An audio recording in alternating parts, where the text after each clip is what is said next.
As you heard, we are doing a salute to Star Trek II. Yeah. Isn't that good? Only person I know who spent more time in outer space than those guys is Jack Sheldon. But that's a great cast. I love them all. Captain Kirk and Mr. Spock. He'd be handy to have around the house, wouldn't he? He's the only guy I know who can open a can of beer with his ears. Between 1966 and 1969, 79 episodes of Star Trek were filmed, and now 13 years later, it's still as popular a television show in America as in many other countries around the world. In 1979, Star Trek, the motion picture, was unveiled. It earned $17 million in its first week in release. So the adventure now continues with Star Trek II, The Wrath of Khan. And I'm delighted to say your favorite Star Trek heroes are here to celebrate the occasion. First, it's only appropriate to introduce the popular actor who portrays Captain James T. Kirk in Star Trek II. Ladies and gentlemen, here's William Shatner.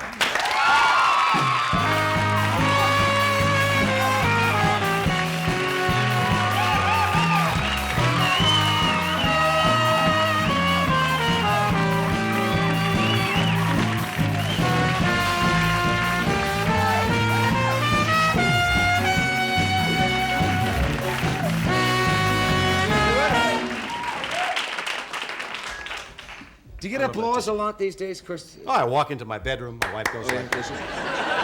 It's incredible. I mean, it's good for the ego. How many Trekkies are there now? It's a large cult following of Star Trek. I don't think Are there Trekkies here? Oh, sure. Oh, my word.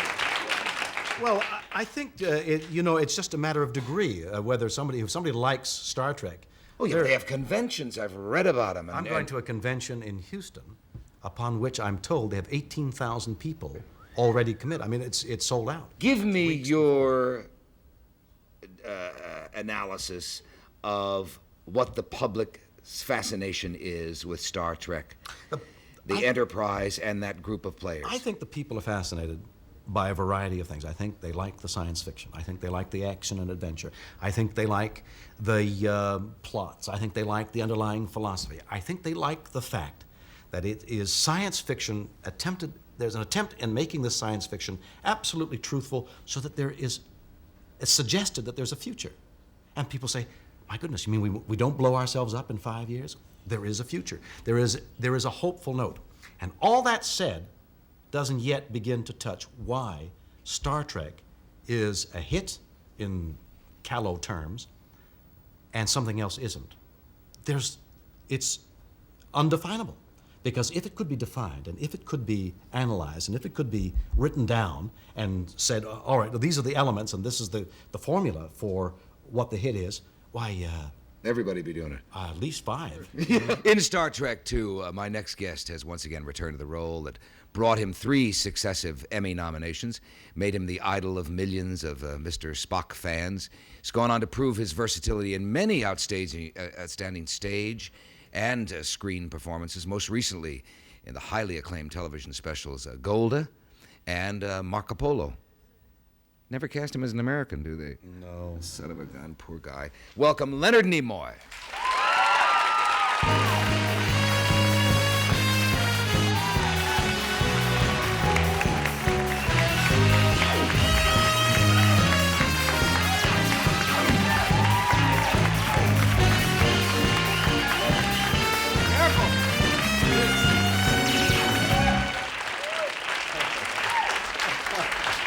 He's very delicate. Remember, his blood is green. Right away with the jokes. I'm really surprised. Not jokes. These are facts. I I'm a heard you Trekkie. Earlier about opening tin cans with my ears. Can't you? I heard that stuff. I resent that. I've never done skinny jokes about you. Well, would you please start? Never had the opportunity, right? This is a dumb question, but are TV ears different than your movie ears? Right away with the ears. That's right. Yes. Well, it's how not so? a dumb question. How it's so? not dumb. Because when we were doing the TV series, we were aware that the show would be seen on a screen that big or whatever, and you can get away with that with work that isn't quite as precise or delicate as when you are doing a movie which will be larger than life rather than smaller than life. So on the television series, we'd have a pair of ears that might last 3 or 4. When I say ears, we're talking about the tips that went on in my ears. It might last for 3 or 4 days of shooting. Take the ears off carefully and glue them on again the next day and the next and so forth. But for the movie, we had to use a pair every day. A new pair every day. And I don't know what happened to all of them. Where are those old tips? Somebody's selling all that stuff. Oh, a lot of the crew's little kids are running around with Mr. Spock's ears there. I'm not going to hedge around. Do you die in the film? I've heard that question before. I don't know. I haven't seen the picture. No, it's true. Well, there's been something written that there were alternate endings shot. No, not really. We didn't shoot an ending where Spock dies and an ending where he doesn't. That's not true at all. But what we did shoot could be interpreted differently depending on how it's edited and which means there's going to be a Star Trek 3.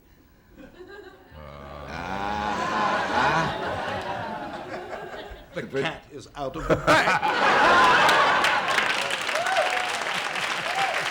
Your producer's sitting there like this. He's ready to go to work. He's trying to think of a plot. No, I have been contacted about another Star Trek movie, so regardless of what happens, we're looking forward to doing some more Star Trek. You love it too? Well, I love it when the work is as exciting as it was on this one. Yeah. I really am looking forward to this picture opening because I think it's going to be an enormously entertaining picture and therefore a very successful picture. Are there pros and cons? Yes, there's a con, the wrath of Khan. Why do you say the wrath of Khan? Yeah, that is the most. You certainly The are wrath of effective. Pro? Well, I mean, what is it? It's the wrath of Khan. I thought you were one of us. Got to get it back on the goat. Are there pros and cons? To becoming cult characters that are so strong as Captain Kirk and Mr. Spock, is that a help or a hindrance to a career? I don't know how many actors go through their lives traveling around the country and people are doing this at them. Yeah. You know? That's unusual. And some can do it with their left hand, too. Can you do that? You are a Vulcan. Of course.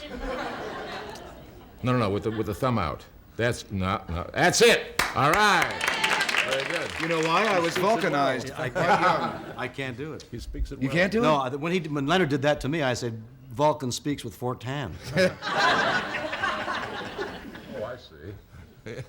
No, What's your is. question, Robert? I said, is it a hindrance to becoming Is such it a hindrance?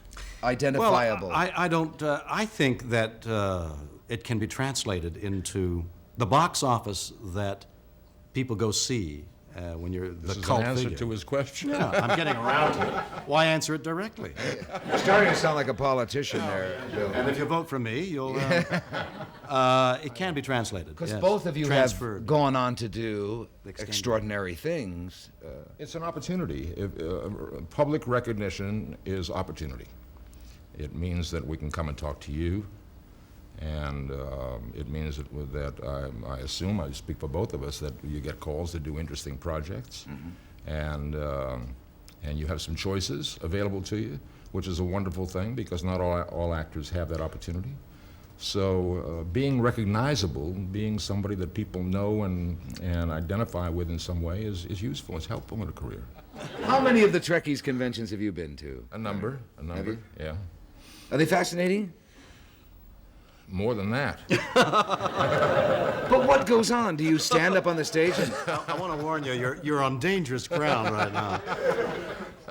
Well, it varies. It depends on who's putting the event together and what the program is. But by and large, the ones that I've been to, they look at Star Trek films of the series and the movie. They see costumes from Star Trek. They have costume contests. People dress up in the various characters from Star Trek. And have a contest to see who's got the best costume, that kind of thing. And what we have been asked to do, or what I've done in the past, is talk about my experiences with the Spock character, how it evolved, how the makeup is done. The first question must always be, to everybody in the cast, which is your favorite episode? Yeah. It would have to be. That's one of the key questions. Is yeah. there an answer to that? Well, I'm sure it's subjective. I'm sure we all have our various reasons for loving certain episodes. In my case, there were 2 or 3 that I thought were special. I've talked about this before. I thought one was this City on the Edge of Forever, where Bill had a fabulous love story with Joan Collins. A lovely script by Harlan Ellison, which I thought was a very beautiful story, well told, and really good Star Trek. One of my favorites was the episode where Spock had to get back to Vulcan to mate to a lady that he'd been betrothed to. Vulcan's. How do you mate on Vulcan? Well, no, just a minute. No, let's not get into that. But once every 7 years, Vulcans come into heat, And you go and get vulcanized. you think that's funny? Or retire. You have to get back to the home planet. It's like the salmon going upstream to spawn. Right, It's a violent experience. Violent. I loved all the tribbles. Yeah, that's Where are one the of the little favorites. tribbles? Yeah, one of the favorites. Yeah. Little furry The balls. Trouble They with were Tribbles, the yeah. trouble with tribbles. They were falling out of closets. And, Yeah. Huh? Yeah.